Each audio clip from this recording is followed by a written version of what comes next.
Joining me is Maureen Callahan. Maureen, thank you for being with us. Thank you so much for having me, Nancy.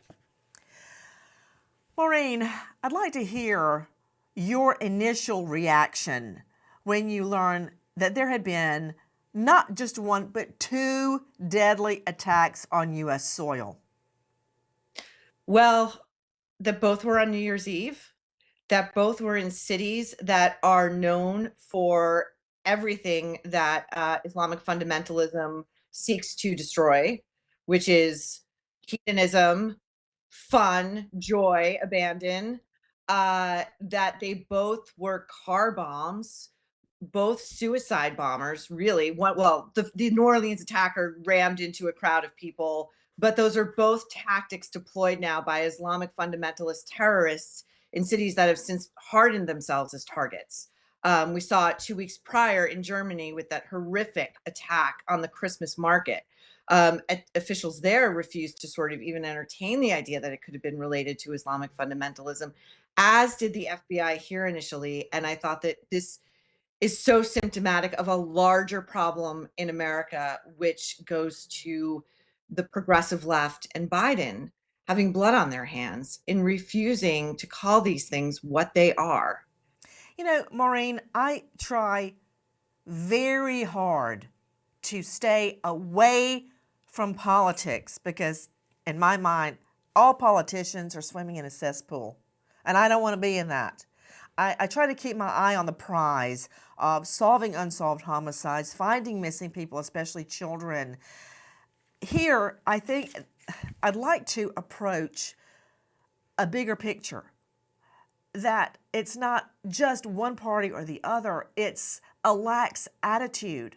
We don't want to see what is right in front of us. How can we say that at least one of these attacks is not ISIS related when there's an ISIS flag?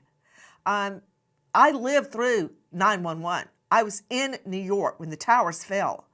And I'm shocked at how we want so desperately to avoid connecting any of this to ISIS. And when you made the point, which I thought of, but I hadn't heard it verbalized so succinctly as you just did it, Maureen, I have read about and studied Islamic fundamentalists that have come to our country, and when they set foot and walk off the plane at the airport, they look around and they are disgusted.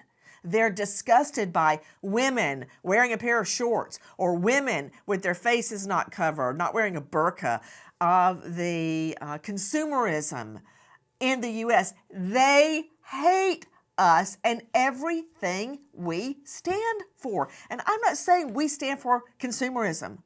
We stand for free will. That's what we have that they don't have. And when you pointed out, Maureen, Vegas and New Orleans as the focal points of the attacks, that really reverberates in my mind, Maureen. Thank you, Nancy. Now, I just want to clarify, as we have since learned, the Vegas bomber seems to have been activated by personal issues. He does not seem to have any ties whatsoever to Islamic fundamentalism, yet he chose tactics that resemble it.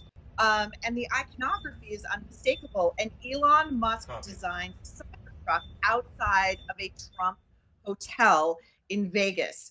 I think that these things are telling us something about a laxity in American culture. And I also link it to the American response, both policy wise, the tone set by the Biden administration, and on our Ivy League campuses in major American cities such as New York, where you saw an overwhelming outpouring of sympathy for Gazans and for Palestine and for Hamas, not for Israel. These things are linked. I saw on the Sunday shows yesterday on Face the Nation, Representative Jim Himes, Democrat, talking with Margaret Brennan. You know, they're scratching their heads going, what's causing this? What caused the New Orleans attacks? Like, what causes these? They're now framed as lone wolf attacks, but they are not.